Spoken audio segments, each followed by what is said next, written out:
Ang mabuting balita mula sa langit sa araw na ito.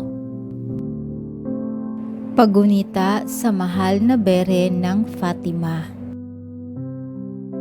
Aleluya, aleluya.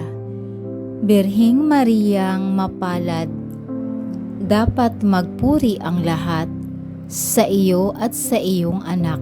Aleluya, aleluya. Ang mabuting balita ng Panginoon ayon kay San Lucas. Pinupuri ka namin, Panginoong Hesukristo.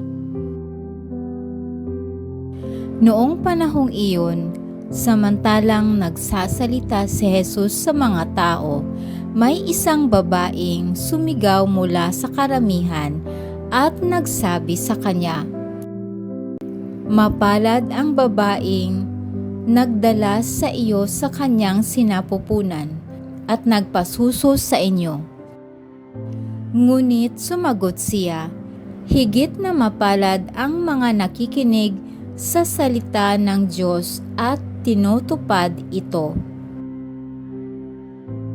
Ito ang mabuting balita ng ating kaligtasan. Papuri sa Diyos. Maraming salamat po sa inyong tulong na maipalaganap ang mabuting balita ng Poong Jesus sa lahat ng mga Pilipino sa buong mundo. Pagpalain nawa tayong lahat.